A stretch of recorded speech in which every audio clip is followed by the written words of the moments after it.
नमस्कार दोस्तों, आप सबों का स्वागत है। बिहार बोर्ड मैट्रिक परीक्षा के लिए गणित का बहुत महत्वपूर्ण ऑब्जेक्टिव प्रश्न। ये आज हम गणित से वैसे 20 प्रश्न बताने जा रहे हैं जो कि हर साल पूछे जाते हैं। 20 ऑब्जेक्टिव प्रश्न। दोस्तों, आप इस वीडियो को अंत तक जरूर देखें क्योंकि यह 20 प्रश्न जो है ना बहुत बार पूछे गए हैं। तो आइए पहला प्रश्न को पढ़ रहे हैं और समझिए आप। किसी बाह्य बिंदु से वृत्त पर कितनी स्पर्श रेखाएं खींची जा सकती हैं? बाह्य बिंदु से, प्रश्न को समझिए दोस्तों। किसी बाह्य बिंदु से वृत्त पर कितनी स्पर्श रेखा खींची जा सकती है? जैसे देखिए, एक वृत्त हमने ले लिया, ठीक। अब देखिए, जब ये वृत्त ले लिए तो अब यहाँ पे एक बिंदु हम ले लिए, ये जो कह रहा है बाह्य बिंदु, ये बाह्य बिंदु हम यहाँ पे ले लिए। अब यहाँ से हम अगर खींच रहे हैं ऐसे, देखिए दोस्तों रुकिए, अब यहाँ से अगर हम खींच रहे हैं ऐसे, देखिए ऐसे स्पर्श रेखा, तो यहाँ पे सटा स्पर्श रेखा और एक स्पर्श रेखा इधर से हम खींच रहे हैं, इधर से एक स्पर्श रेखा खींच रहे हैं। देखिए तो क्या हुआ दोस्तों, अब आप बताइए कि अब और खींचा जा सकता है? नहीं, तो ऑप्शन नंबर आपका ए होगा। दो ही खींचा जा सकता है। और बहुत सारा आदमी क्या लगा रहता है? अनगिनत। वह प्रश्न और होता है, वह भी प्रश्न लगले आपको बताएंगे। जस्ट देखिए, प्रश्न को आप समझ गए कि किसी बाह्य बिंदु से वृत्त पर, बाह्य बिंदु यहाँ पे था और इस बिंदु से वृत्त पर कितने स्पर्श रेखा, स्पर्श मतलब सटा हुआ, खींचा जा सकता है? तो दो ही रेखा खींचा जा सकता है। ऑप्शन नंबर ए बिल्कुल सही है, दो ही रेखा खींचा जाएगा। तो चलते हैं अगले प्रश्न की ओर। इस प्रश्न का उत्तर था आपका 2। देखिए, अब वैसा है प्रश्न दोस्तों, पहले हम समझा देते हैं। देखिए, अब यहाँ देखिए प्रश्न पूछा गया है कि एक वृत्त पर कितनी स्पर्श रेखा खींची जा सकती है। तो इसमें भले अनंत होगा, एक वृत्त पर कितनी स्पर्श रेखा खींची जा सकता है। इसमें बिंदु नहीं बोला है दोस्तों, इसमें बिंदु नहीं बोला है, बिंदु नहीं कहा है, इसलिए हम अनंत लगा सकते हैं, एकदम बिल्कुल सही होगा। अब देखिए, जैसे कि हम एक वृत्त ले रहे हैं, यह एक वृत्त ले लिया। अब देखिए, इसमें हम स्पर्श रेखा कितना खींच सकते हैं? इसमें बिंदु तिंदु कुछ नहीं बोला है। तो देखिए, एक यहाँ खींच सकते हैं, एक इधर खींच सकते हैं, एक इधर खींच सकते हैं, एक इधर खींच सकते हैं, एक इधर खींच सकते हैं, यानी कि बहुत सारा हम खींच सकते हैं। तो अनंत होगा इसमें। जब प्रश्न पूछेगा कि एक वृत्त की कितनी स्पर्श रेखाएं खींची जा सकती है, यह हो सकती है, ठीक। अगर बिंदु लग जाएगा दोस्तों कि बाह्य बिंदु से कितनी खींची जाए इस तरह से, तब आपका 2 होगा, क्योंकि इसे ऐसे 2 ही खींचा जाएगा। तो चलिए, इस प्रश्न का उत्तर हो जाएगा आपका अनंत, समझ गए। और बिंदु बाह्य बिंदु से पूछेगा तो 2 होगा।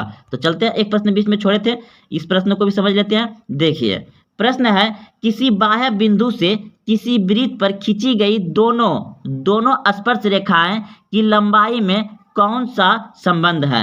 तो समझिए फिर से दोस्तों। देखिए, यह एक वृत्त है और एक कहता है बाह्य बिंदु, तो इस सर पर वैसे ही बनेगा दोस्तों, एक बाह्य बिंदु है और यहाँ से एक खींच दिए और एक ये यहाँ से खींच दिए। तो देखिए, इसमें कह रहा है कि दोनों का बीच की लंबाई, दोनों स्पर्श रेखाओं के बीच की लंबाई में क्या संबंध है? तो देखिए, ये जितना होगा ना दोस्तों उतना ई भी होगा, यानी कि समान हो जाएगा। क्या हो जाएगा? समान। ऑप्शन नंबर बी बिल्कुल सही है, क्योंकि बिंदु यहीं से और ये जो यहाँ से और यहाँ से अगर नापेंगे तो ये जितना होगा उतना ये भी होगा। तो समझ गए आप लोग कि समान होगा। तो इस प्रश्न का उत्तर हो जाएगा आपका समान। ऑप्शन नंबर बी सही है। प्रश्न एक बार फिर समझते हैं। किसी बाह्य बिंदु से किसी वृत्त पर खींची गई दोनों स्पर्श रेखा की लंबाई में से कौन सा संबंध सही है? तो समान हो जाएगा, ऑप्शन नंबर बी। चलते अगले प्रश्न की ओर। प्रश्न देखिए, ये प्रश्न हो ही गया। देखिए, अब प्रश्न यहाँ पे है कि 0.5 बार या रेकरिंग का परिमेय रूप में लघुत्तम रूप क्या होगा? तो देखिए, किसी भी संख्या पर रेकरिंग यानी कि ये बार या रेकरिंग दिया रहता है, तो जितना संख्या पे रेकरिंग दिया रहता है उतना संख्या 9 बैठता है नीचे। तो हम क्या करेंगे, रेकरिंग को हटाएंगे तो यहाँ पे हो जाएगा आपका 3/9। ये रेकरिंग हटाने के बाद अगर 2 संख्या पे रहता तो 2 गुना होता, और जितना संख्या पे नहीं रहेगा उतना 0 बैठाते हैं। तो यहाँ तो सिर्फ साधारण सवाल है। तो रेकरिंग जब हम हटा दिए तो 3/9, रेकरिंग हटा तो नीचे 9। अब इसको कटा दीजिए, 3 × 3, 3 × 9, यानी कि 1/3। 1/3 का आपका ऑप्शन नंबर सी बिल्कुल सही है। तो आप समझ गए प्रश्न का उत्तर।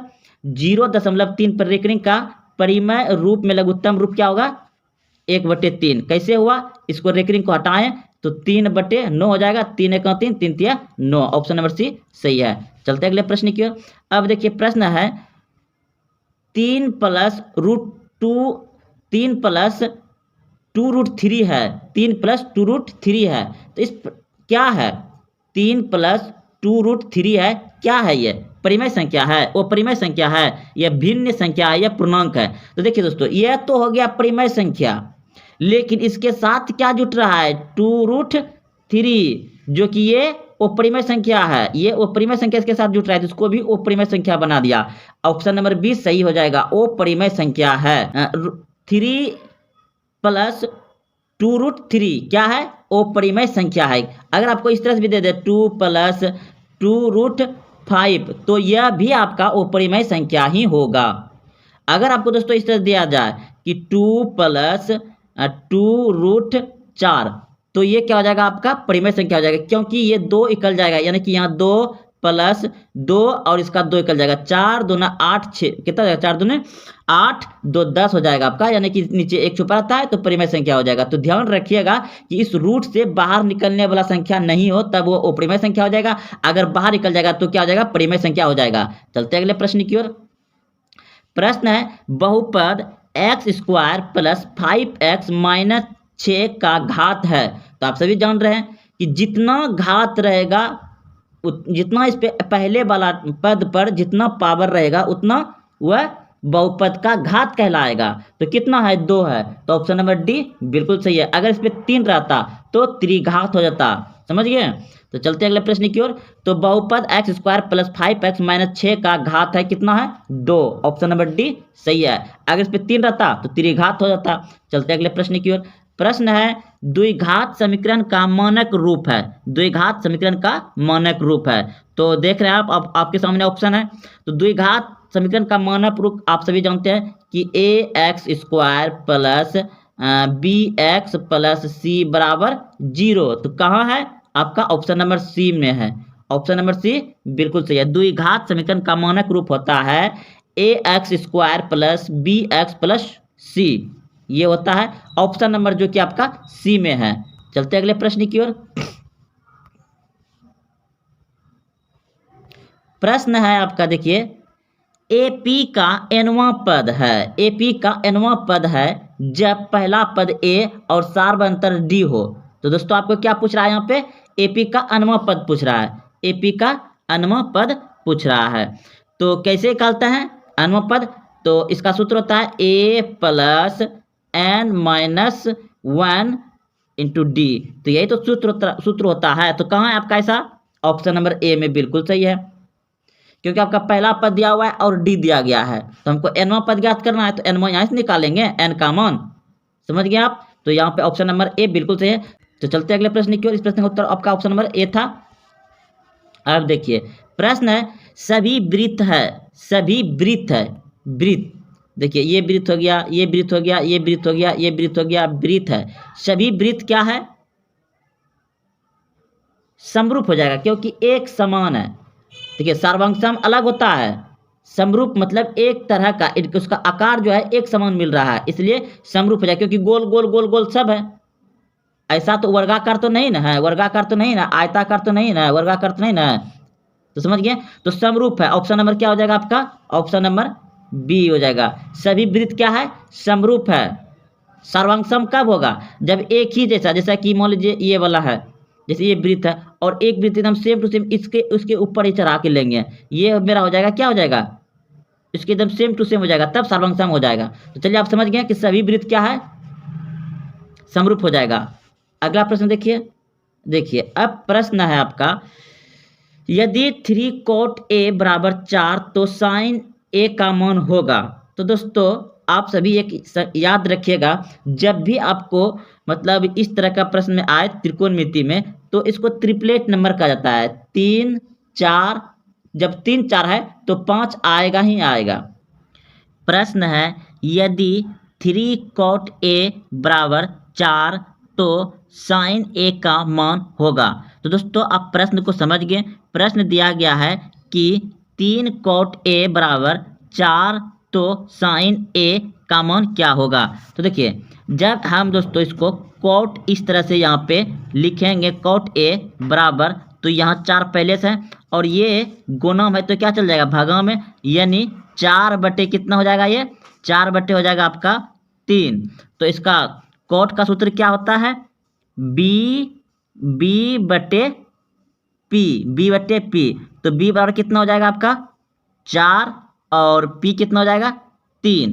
तो याद रखिए दोस्तों, अब इसका एच जो होगा आपका 5 हो जाएगा।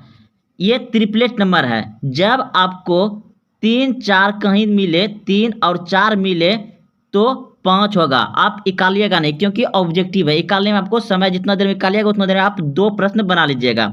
जब भी आपको कहीं पर मिले त्रिकोणमिति में 3 4, तो समझिए कितना आएगा, 5 आ जाएगा। अगर आपको 5 4 मिले तो समझिए 3 आएगा। याद रखिएगा, 3 4 मिले तो 5 आएगा एच, और 5 4 मिले तो 3 आएगा। ये ट्रिपलेट नंबर है। तो 3 4 5 याद रखिएगा, 3 4 5। अब हमको निकालना है साइन ए। क्या निकालना है, साइन ए का मान निकालना है। तो साइन ए का मान क्या होता है, पी बटे एच। तो एच मेरे पास कितना था, एच कितना था, एच मेरे पास हो जाए, क्योंकि यहाँ पर हम जो निकाले थे अभी बी का मान कितना निकाले थे 4, बी का मान निकाले थे 4, और पी का मान निकाले थे कितना, पी का मान ये 3 नीचे आएगा तो कितना हो जाएगा इसका 3। तो एच कितना है हो जाएगा मेरा यहाँ पे, एच कितना हो जाएगा 5, एच कितना हो जाएगा 5। जब 3 4 रहता है तो एच 5 होता है। तो देखिए 3 मेरा हो जाएगा ये, और नीचे 5 हो जाएगा, यानी कि 3 बटे 5। 3 बटे 5 आपका ऑप्शन नंबर कहाँ है, 3 बटे 5 ऑप्शन नंबर कहाँ है आपका, ऑप्शन है आपका option number B. Option number B बिल्कुल सही है। तो चलिए आप समझ गए होंगे बढ़िया से। याद रखिए, जब आपका ट्रिपलेट नंबर 3 4 है तो 5 आएगा। समझ गए बात को। ट्रिपलेट नंबर क्या होता है, 3 4 और 5। इसी पे बना दिए, क्योंकि आपको निकालना नहीं पड़ेगा। उसे आप नहीं समझिए तो एक बार पीछे करके समझ लीजिए। चलते हैं अगले प्रश्न की ओर। अब देखिए प्रश्न है आपका, 2 समरूप त्रिभुजों की भुजाएं 2:3 के अनुपात में। याद रखिए 2 समरूप है, 2 समरूप त्रिभुजों की भुजाएं 2:3 के अनुपात में है, तो इनके क्षेत्रफलों का अनुपात क्या होगा। देखिए दोस्तों, अगर इसका फॉर्मूला लगा के निकालिएगा तो उतना देर में आप 2 प्रश्न बना लीजिएगा। तो सीधा याद रखिए इसमें कि देखिए, और इसमें प्रश्न तो दूसरा आएगा नहीं, प्रश्न पूछेगा तो ऐसा ही पूछेगा। तो 2 समरूप त्रिभुजों की भुजाएं 2:3 है ना, तो इसको क्या करिए, वर्ग कर दीजिए। तो कितना हो जाएगा, 2:3 का वर्ग करिएगा तो ये 4 हो जाएगा, और ये कितना हो जाएगा 9 हो जाएगा। तो कौन सा ऑप्शन में है, तो आपका ऑप्शन नंबर ए बिल्कुल सही है। लेकिन हाँ याद रखिए, जब प्रश्न में आपको पूछे 2 समरूप त्रिभुजों की भुजाएं 2:3 के अनुपात में है, और क्या पूछे, क्षेत्रफल का अनुपात क्या होगा, तो दोनों को वर्ग कर दीजिएगा, 4:9 हो जाएगा। चलते अगले प्रश्न की ओर। हाँ अब देखिए, इस प्रश्न को भी आप अच्छे से याद रखिएगा। अगर दोस्तों पूछे कि प्रश्न में 2 वृत्तों की परिधियां कितना है, 2:3 के अनुपात में है, तो उनकी त्रिज्याओं का अनुपात क्या होगा, उनकी त्रिज्याओं का अनुपात क्या होगा। तो देखिए दोस्तों, जब भी आपको दो वृत्तों की परिधि दिया रहे और उनकी त्रिज्या पूछे, तो सेम टू सेम वही लिख दीजिए। यानी कि 2:3 है तो 2:3 ही होगा। ऑप्शन नंबर आपका कितना हो जाएगा, 2:3। ऑप्शन नंबर सी बिल्कुल सही है। देखिए आप सभी जानते हैं कि वृत्त का परिधि जो होता है कितना होता है, 2πr होता है, 2πr होता है। परिधि क्या होता है, 2πr होता है। तो चलिए ये 1 हो गया। दूसरा मान लेते हैं 2πr2।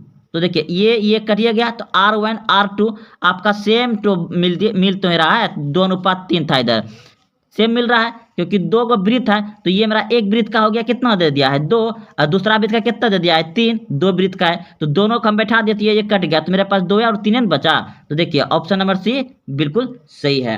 तो चलते हैं अगले प्रश्न की ओर। अब देखिए इस प्रश्न का उत्तर क्या होगा, साइन स्क्वायर 45 डिग्री का मान होगा। साइन स्क्वायर 45 डिग्री का मान होगा। ये तो आप जानते ही होंगे कि साइन 45 डिग्री का मान क्या होता है। तो इस प्रश्न का उत्तर हो जाएगा आपका ऑप्शन नंबर क्या हो जाएगा, जल्दी बताइए, 1/2। 1/2 कैसे होगा, क्योंकि देखिए साइन 45 डिग्री का मान होता है कितना होता है, 1/√2 2। तो स्क्वायर है, इस पे स्क्वायर चला दीजिए तो कितना, 1 का स्क्वायर तो 1 के होगा, और इसको जब स्क्वायर करेंगे तो ये रूट खत्म हो जाएगा, 2 हो जाएगा, तो 1/2। ऑप्शन नंबर बी सही है। समझ गए? चलते हैं अगले प्रश्न की ओर।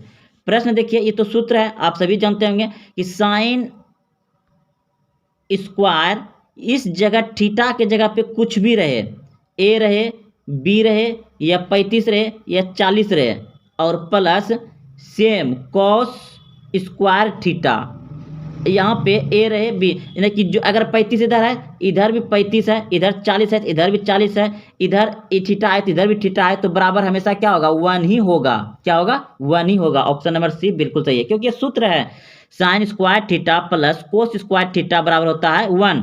थीटा के जगह पे कुछ भी रख दे, जैसे कि मान रख देंगे हम 2, इधर भी 2 रख देंगे, इधर रख देंगे बी, तो यहाँ भी बी रहेगा, तो हमेशा मान क्या होगा, इसका 1 ही आएगा। तो याद रखिएगा साइन स्क्वायर और थीटा के जगह पे कुछ भी आ जाए दोनों तरफ तो हमेशा 1 ही होगा। तो चलते हैं अगले प्रश्न की, और इस प्रश्न का उत्तर था आपका सी। देखिए अब यहाँ पे पूछा गया है 7, 3, 5, 8, 6, 10, 9, 12 की माध्यिका क्या होगा। तो माध्यिका ज्ञात करने के लिए आप सभी जानबे करते होंगे कि क्या करते हैं, शुरू से यानी कि छोटा वाला संख्या को क्या करेंगे, छोटी वाली संख्या को लिखेंगे, छोटी संख्या से बढ़ते क्रम में सजा देंगे। तो सबसे छोटा संख्या क्या है, 3, तो चलिए 3 लिख दिए। उसके बाद क्या है, 3 के बाद 4 है, नहीं है, तो सॉरी फिर से लिखते हैं, सबसे छोटी संख्या कितना है, 3, तो 3 लिख दिए। इससे बड़ी संख्या क्या है, 4 नहीं है, तो 5 है, तो 5 लिख दिए।